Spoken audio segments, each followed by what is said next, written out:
I'm Gabe Lullo, and welcome to the Do Hard Things podcast. We're talking to go-to-market leaders and entrepreneurs who have conquered the challenges, the hustle, and the grind. Get ready for real talk, real insights, and no fluff.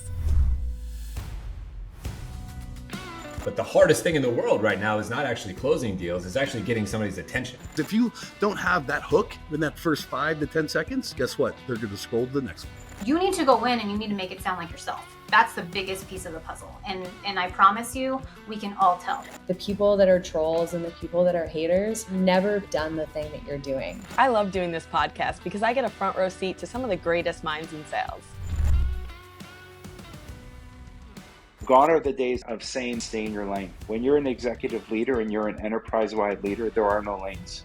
You've got to be partners. Curiosity is like when the type of questions you ask is sometimes the value that you bring. I need you to tell me when you're ready to buy or what you're ready to do.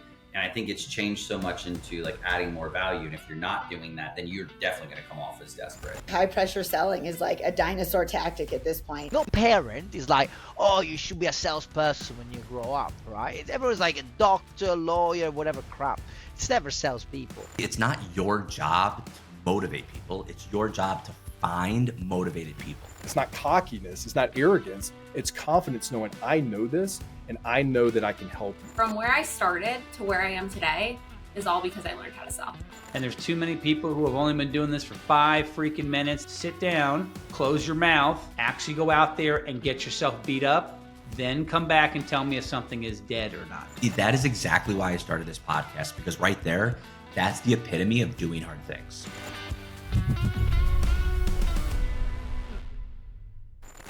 Welcome back to the Do Hard Things podcast with Lexi and Gabe. Today's guest is Scilla Andreen, Emmy-nominated costume designer, co-founder of Indie Flicks, award-winning documentary filmmaker, author, and now CEO of Impactful Networks, a health tech startup using AI and storytelling to solve the mental health education crisis. She grew up being bullied for looking different, dropped out of NYU to work in film, and spent years using independent cinema to start conversations that matter. Then, a friend died by suicide. Scilla channeled that grief into a documentary called Angst, which has since screened in 90 countries and sparked a movement. That film led to 3 more films, a book, a platform, and a company built around one belief. Storytelling and brain science can change how the world talks about mental health. She is a mother of 6 and a champion of hope. Scilla, welcome to the show. We just heard your bio, Scilla. I'm so excited you are here. How are you doing? And welcome to the show. Thank you. It's a typical Seattle gray day. Awesome. I love it. I love it. Yeah, it's so great how I'm in New York, Lexi's in Florida, you're in Seattle, and we're all able to communicate now with technology the way we do it. And, as I mentioned, everyone just heard your bio, and I really love to just jump into your origin story. And I know it's a bold one, right? Because, you really started growing up Chinese in an all-white community in Colorado, and kids spit on you, smashed your lunch, locked you in, the closet for hours. I mean, that's just straight up bullying. So how did that experience at a young age really shape who you became? And when do you think about, how that has shaped you and your journey? Yeah. It's so interesting. It's like that's another person when I hear that description. And that's old school bullying. Now it's so insidious, right? It's very different now. Right. Um, when you're growing up, you don't know anything other than what your life experience is, regardless of your age. So like people who grow up with just a single mom, they don't even know what it was like to have a dad, to not have the dad. I didn't know what it was like to not be bullied. So I just thought that was life. As you get older, you start to notice that those around you maybe aren't experiencing that. So you start to see where you are on the map. And I think this is how I'm wired. I came out of the womb just with a lot of compassion. I didn't get mad. I mean, sure, I was hurt. I was angry. I was embarrassed. But I felt like, if they just got to know me, they wouldn't hate me so much. And I wasn't looking for anyone to love me or really like me. I wasn't even looking to have friends. I just wished that they didn't hate me so much. So I think what I did was I took the path of wanting to be invisible and just to be not noticed so I wouldn't draw attention to myself and therefore I wouldn't be bullied. But there was a in that all of that bullying, about third grade, I got locked in a cupboard in the classroom one day for the whole afternoon. And in those days, like nobody looked for you or anything. And I heard the janitor come in. I banged on the cupboard and he let me out. And I didn't bang on it before because it was too humiliating for anyone to see me come out of it. So I just stayed in there. But when I was in there, I had a lot of time with myself. And I can go back to that very moment where I just thought I made a promise to myself that I would do everything in my power to make sure that nobody ever felt the way I did. And so I think that became foundational for the work I did. Although I will say, for the next 30 plus years, I did not keep that promise. I just wanted to be invisible. What a story. I mean, it's crazy going from that, having that moment where you're in the cupboard, but you still can think back to that exact day. It's really inspiring. But you went to NYU to become a litigator, you dropped out to work in film, then you became an Emmy nominated costume designer. You didn't really study that at first. Looking back, was it reckless, instinct? Did you know what you were getting yourself into? How did you make that jump? Oh, that's a great question. So the reason that I wanted to be a litigator was because I love the law. That was another thing. I just was wired. I was very interested in the law. I loved how people interpreted it. And so I just figured that's what I will be. I grew up watching Perry Mason, Law and Order, not Law and Order also, but also LA Law, anything David Kelly related. And, because I didn't have a lot of friends growing up, in my younger years, I had friends in high school for sure, because we moved to Seattle. But I had a lot of TV and books and magazines and stories. And so that's pretty much what shaped me. So I picked a path of the legal field, but then fell in love with a director who did commercials.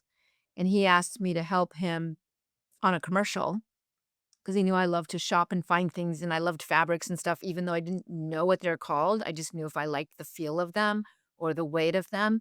And this was New York in the 80s and lots of cocaine in those days in the city. And his stylist did a lot of coke on the weekends, and she was a no-show on Monday when they had a production meeting. And so he called me and he said, can you step back from school for a week and help me on this national commercial? It was for a surf detergent. And so here I was working 3 jobs, going to school at NYU, and I went and helped him out for a week. He said, here's the credit card, go buy 4 or 5 of everything. Here's the sizes, no logos. And I went and did it, and it was so much fun. And then hanging out on set. First of all, there was so much food. I was paid $800 a day. And that was like huge. Like that would take me weeks to make that much money. And so I left school because we worked so well together. And we went on to do like another year of working together and traveling the country. And I learned all about styling. But I got to tell you, I still to this day, I can, whip stitch a hem or darn a sock, but I don't know how to sew and I don't know how to sketch. That's incredible. So for those of you who think you have to have like all these requirements to do something, you don't. I mean, sometimes you just have to jump in the deep end, right? And that's how you figure it out. It's amazing. Yep. Speaking of which, you started Indie Flicks, which talk about jumping in the deep end. When your producing partner handed you the keys 6 months in with only really 6 weeks of funding and walked away, most people would have shut it down, right? But what kept you going? What was that moment that left you thinking, hey, I'm going to keep doing this? And what did it teach you about yourself? Yeah, God, every year or every couple of years, I get these awesome learning opportunities. um, well, first, you don't know what you don't know. Like, thankfully, when you get out of the teen years and those early 20s, you realize, okay, I don't know everything and I am not invincible. So, when Carlo had to step back, he had, like other personal stuff to take care of. And I just thought, I'm going to keep it going and you'll come back. So that was part of it. I didn't know about the 6 weeks funding until I started to dig in and teach myself about the books. I still to this day, I'm much better at Excel spreadsheets now, but in those days I couldn't read an Excel spreadsheet. And we had a lot of people working for us. And so when I started to understand the numbers, I realized, oh my God, okay, I got to cut people back. And then I got to figure out how to grow this. Because, I mean, honestly, you know what's really weird about being an entrepreneur or a CEO, especially first timers, is you always hear this thing like, don't be afraid to fail, right? And I was like, I'm not going to fail. I mean, maybe it's ego, maybe it's a challenge for myself. And also, like, the bus scenario always got me. Like, what will happen if you get killed by a bus? It's like, okay, but it's teaching us how to think about longevity, sustainability, just how to grow a company in the most secure way. So I learned all of that in boot camp, like on steroids. And it was so fast and furious. I don't think I had an opportunity to be still, to pause, to think. And because I was surrounded by all men, it was like, don't let anyone know you have kids, because if they do, they're not going to fund you. Meanwhile, I'm showing up in meetings with throw up in my hair or spit up, like it was exhausting, but I was kind of on this sprint, I was in this vortex. I wish I had a good reason. I just think I didn't even I was moving so fast, I didn't have time to think. The idea was to survive, and that became a big piece of who I am today. Yeah, you have a lot of very cool chapters, different experiences, and I really want to talk about the film that changed everything. A friend kept asking you to make a film about mental health, and you kept saying no, and then she died by suicide, and you said you couldn't breathe, and immediately you channeled that grief into making a film. How were you able to do that? Well, so Tina, my friend who died by suicide, was the executive director of our foundation, Impactful Fund. And so she knew I'd kind of segued from running and operating indie flicks to getting into social impact filmmaking. And I was really realizing the power of these films in community, like not just streaming, but usually. So I actually took one up to my kids' school and tested it. And it was such a powerful experience that more schools just started calling us. Trust me, I would have never thought, oh, let's build a business on, screening in schools. That just feels like a lot of work. And, I knew nothing about it. And, don't forget, I'm the one who dropped out of school. So, I'm the parent who could barely sign a trip slip, right? I was too busy and whatever. So when Tina said, with your other films, you're in thousands of schools, it just sort of took off. Make one about mental health. And I just thought, nobody wants to watch a movie about mental health. I can't even imagine that. So I kept saying no, but when I got the call that she had died by suicide, and I knew she was struggling in her divorce, that kind of thing, but I didn't know it was that bad. So suddenly I had so many questions, and I felt guilty, and I had a lot of grief, and I thought, oh my gosh, no one will ever donate to our foundation because the executive director died by suicide. How am I going to make a movie about mental health? None of the puzzle pieces seemed to make sense, but I really had to get some questions answered. And so again, moving very fast, not putting a lot of thought into it, I just started filming anyone who would talk to me, from 6 years old to 99 years old.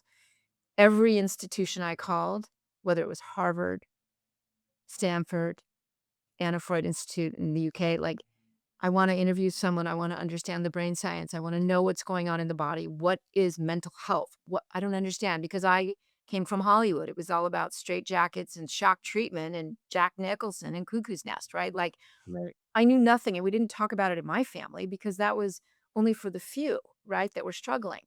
And so everybody said yes. And when everyone said yes, and when they would say, what are the questions you're going to ask? And I said, I don't even know. I'm just going to get in there. And they still said yes. And I said, I have no money to pay you. So I would show up, small crew, and I am a producer director.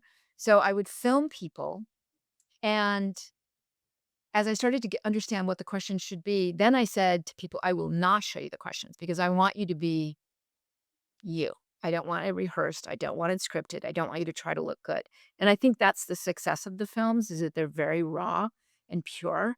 And made Angst, and with other incredibly talented filmmakers. And then the film sat for 6 months. And while we had this massive database of schools that would pre-license things from us before we had made it, they were worried about bringing it in to their school because they didn't have the resources available to support their community after opening up the conversation. But then a school in the Midwest had 2 suicides, 2 kids died in 1 month. So they brought it in and they said, "We're gonna figure it out together." And that was the point that everything changed, and within 14 months, we had screened in 90 countries and subtitled in 17 languages. That's absolutely incredible. I mean, most people don't know this about me, so I'm just going to throw it out there. But you mentioned something on the top of the call about people being raised without a dad, and they don't choose their situation, and obviously with what you're talking about now. So just so you know, my dad died of suicide when I was 2 years old. And so that was my reality when I was young. So I just wanted to say thank you for what you did and persevered to make this movie because it's so important to so many. I mean, you were just mentioning Angst, 90 countries, 17 languages, and it's an ongoing education program worldwide. But you also made it knowing not knowing really if anyone is even going to watch it. So what does that actually really feel like that? Because it impacts so many, like I just shared with my story, but what does it actually feel like when a film that you almost didn't even become a film is really the most important thing you've ever done for so many? That's a great question, and I'm sorry about your dad, and can I ask you a question? Yeah. So it happened when you were 2, so you were very little to really understand the whole concept of it all. When you were, like, middle school or even high school, and people would talk about your dad, what was your response? Would you say he just died, or would you say how he died, or when did you learn that he had died by suicide? Y Yeah, yeah, so it's interesting, I learned in about 4th grade, Wow. and my mom was called into, school, because I had a 5th grade assignment, an English assignment, and the assignment is, "What do you wanna be when you grow up?" And everyone wrote fireman, astronaut, all of these things, and my 5th grade paper of what I wanted to be when I grow up is I wanted to be a dad because I never had one.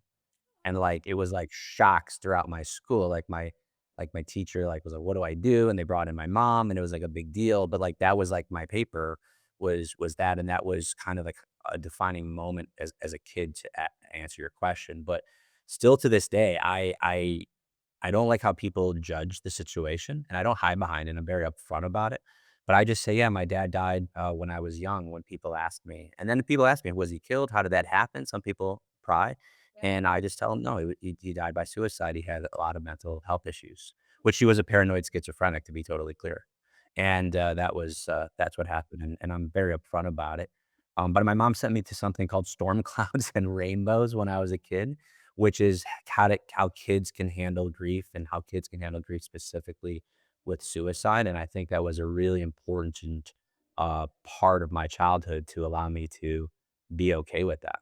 Yeah, that's really interesting. And we don't well, now we're learning that mental health Yeah. is an illness in itself, like a Right. cancer. Or, so we can't blame the person. They're not weak, they're not cowards. They're in pain. And there isn't the proper treatment for them yet. We're learning now. Like now we're starting to get great resources, but they're expensive, they take too long to access. So, no, it's just interesting to grow up because there's a stigma, there's a shame, there's a, like there's a lot to it. And then people can judge and say, "Well, what about you? Are you getting checked? It's in your DNA." Like there's all kinds of stuff that Oh, yeah. comes with it, the baggage. Um, My mom always used to say, like, she was not sleeping well until I was 23, 24 years old because, right around that time is when that type of, schizophrenia starts to come out in that age range. So, yeah, it very much and then, of course, where does that go from here, and how does that potentially happen in my, kids' lives or grandkids' lives? So, yeah, there's always that piece of it for sure, and I appreciate you asking the question.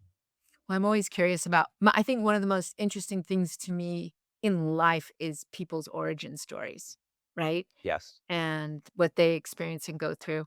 So, okay, thank you. What was your question? Yeah. See, the film was always almost didn't happen, right? But then it had such ultra success. So how does that feel to know that like, oh my God, in hindsight, this could not have actually occurred? Yeah. What does that feel like? Well, and I mean, literally, we bet the farm on it. And then, of course, did nothing for 6 months. And I thought, well, I'm right. Nobody wants to watch a movie about mental health. But wasn't right about the reason why. It wasn't because they weren't interested. It's because they weren't prepared. And I didn't know how to prepare. Like, I didn't know. I'm not a mental health professional. I think people think I am now, but I'm not. It's kind of like the doctors on the pit or ER. You think they're super knowledgeable. They're just rehearsing lines.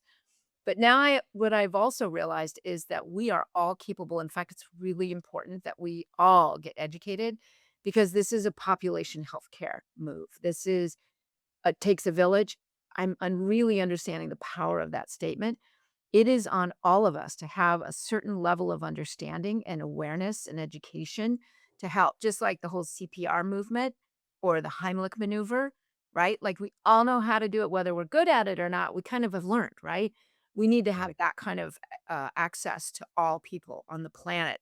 So we can, like the non-clinical workers and family members that support youth, we need to do that and be upstream. But getting back to your question, sorry, I get on my soapbox. Angst was a big gamble, and shockingly, it paid off. And it took me down a path. And what's really interesting was I'd always had interest in healthcare and education, and now I straddle both worlds. And it was really hard for me to make that move from Hollywood to healthcare and education because a write-up in Variety or Deadline did me no favors in the industry that I was really passionate about. Don't get me wrong, I'm a filmmaker at heart is the number one thing I love to do and to tell stories. But I like to use film to educate people, build community, and entertain at the same time. And if we can heal, even better. But Right. Angst was a big gamble. It paid off in a way that I could have never imagined.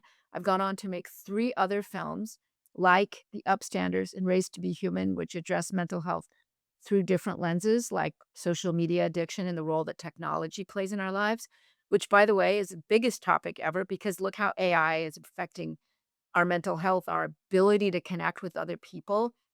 And then I have The Upstanders, which is about online bullying and just um, online safety, online harm, all the things that are going on, right? And then we have Race to Be Human, which is really about belonging and respect and empathy for our legacies, for our ethnicity, for our differences.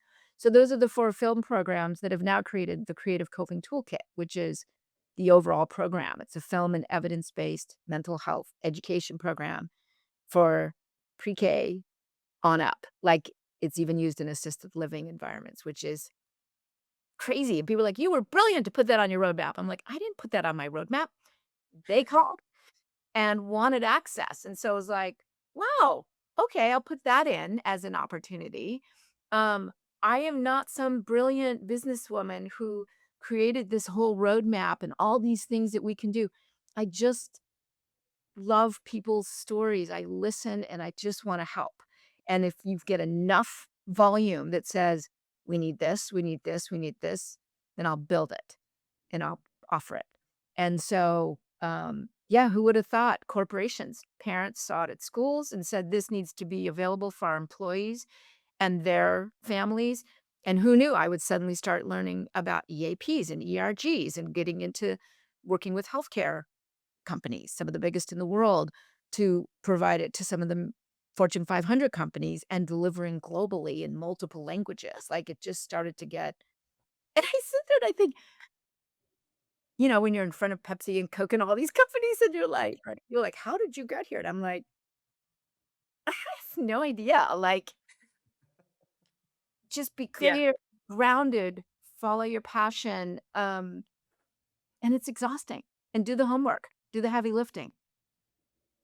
Yeah, totally. And you've said the power of film isn't in the watching, it's the conversation after. Was that a strategy for you? Did it just happen? How did that come about?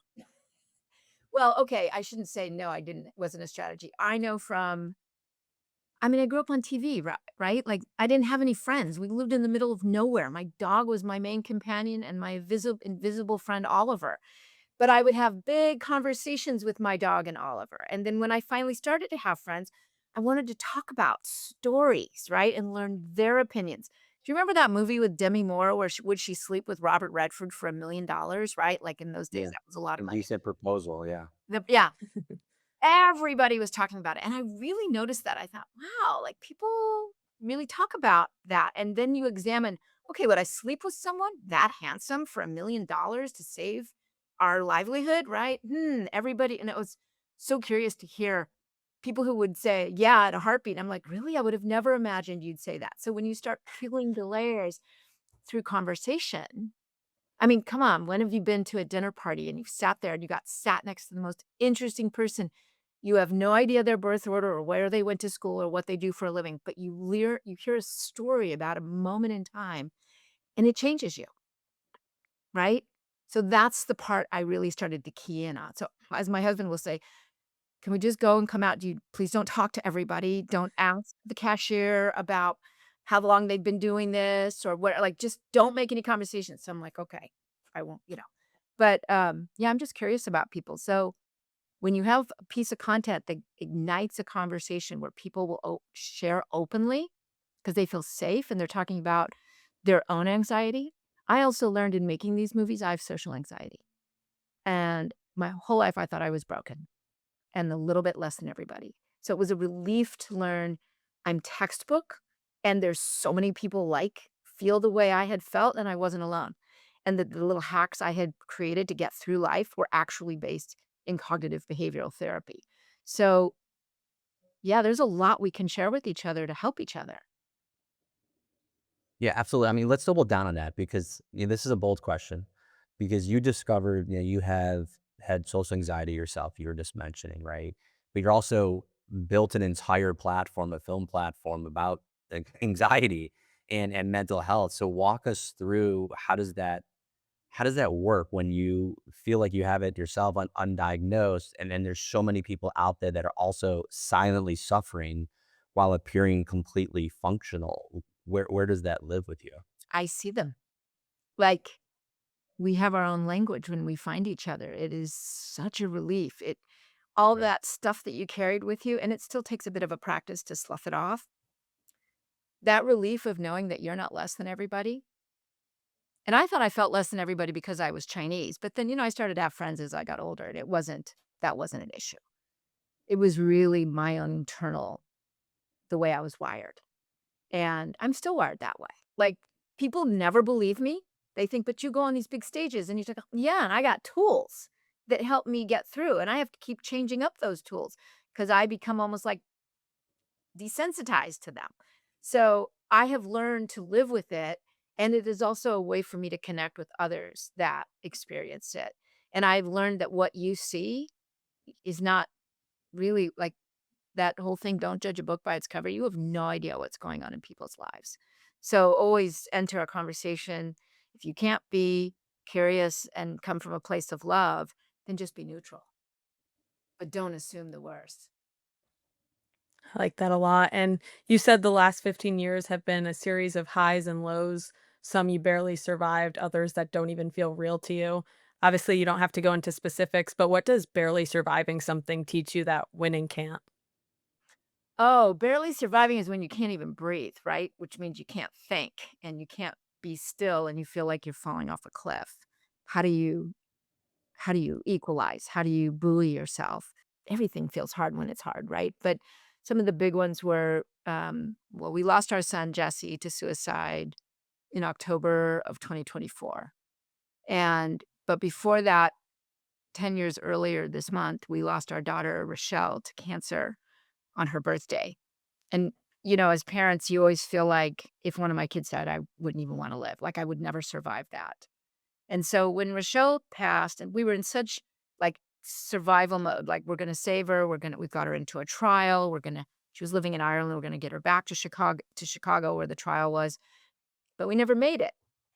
And so we went in, we had to shift from saving her to just being with her for the rest of her time on the earth. And it was heartbreaking. There are images and memories and things that we've just had to learn to live with. And when we came home, we just thought, God, people are complaining about traffic. Like there's bigger things to complain about, right? And what was funny, it was an odd relief when we were suddenly complaining about traffic again. It's like, oh, we're getting back to normal. But you survive stuff, right? And then when Jesse died and we got the news, like that was just a whole different thing. And literally, as our knees were buckling, community came in and kept us from hitting the ground and held us up and breathed for us, sort of like divers sharing air coming up. Like, Right.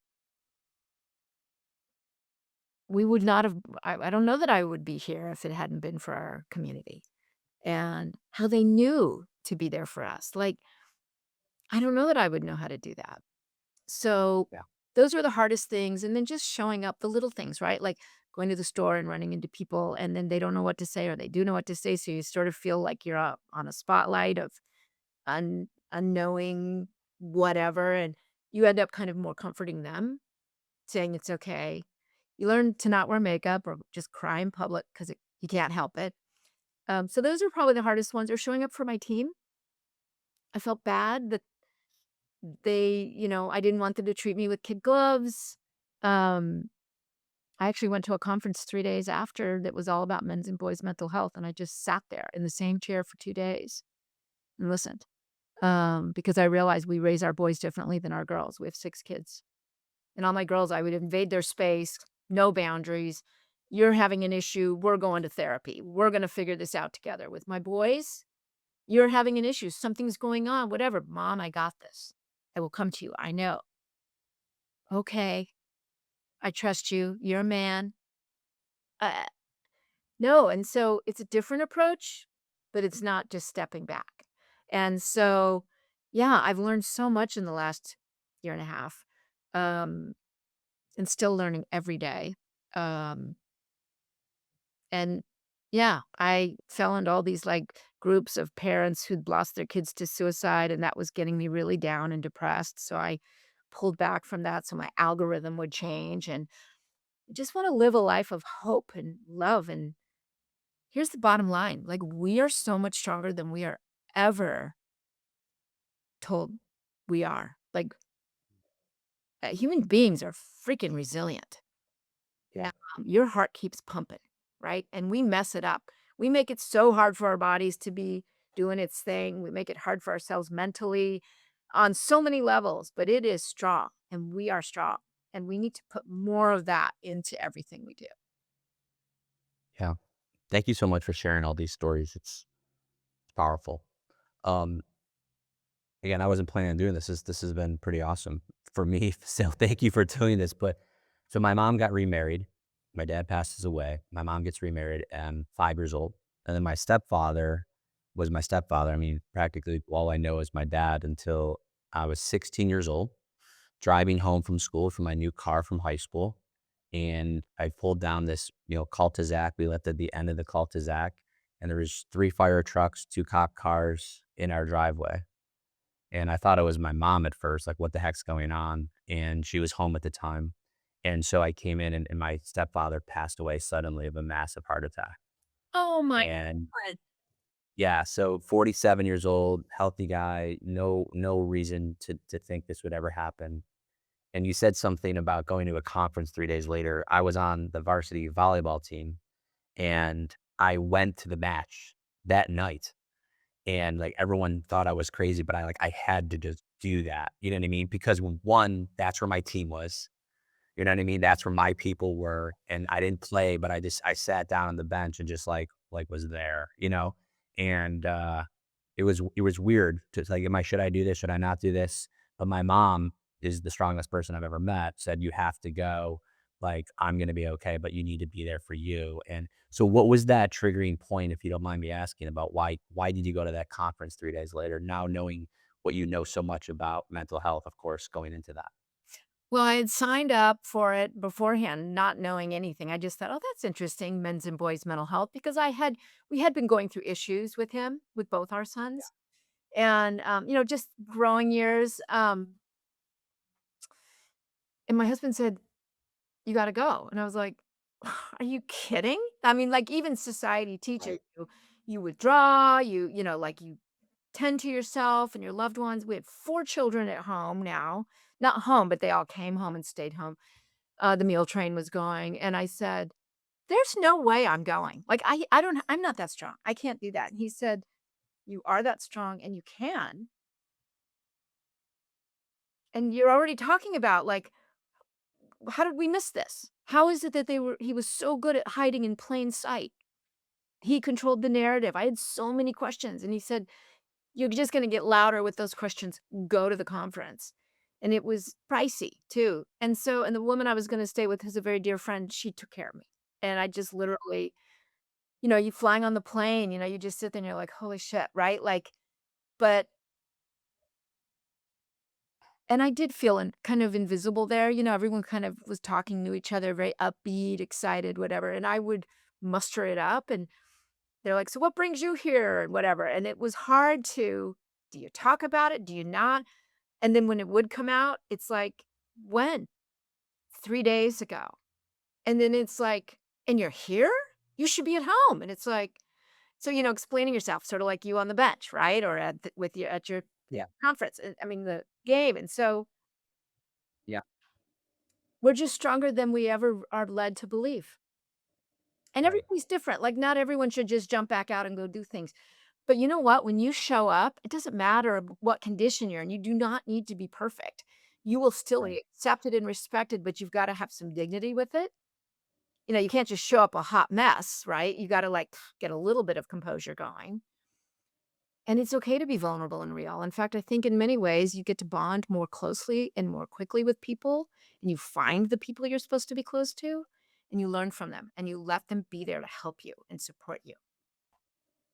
Yeah. Amazing. So let me switch gears here. For Lexi and I have a few more questions for you, and thank you so much for your time. This is amazing.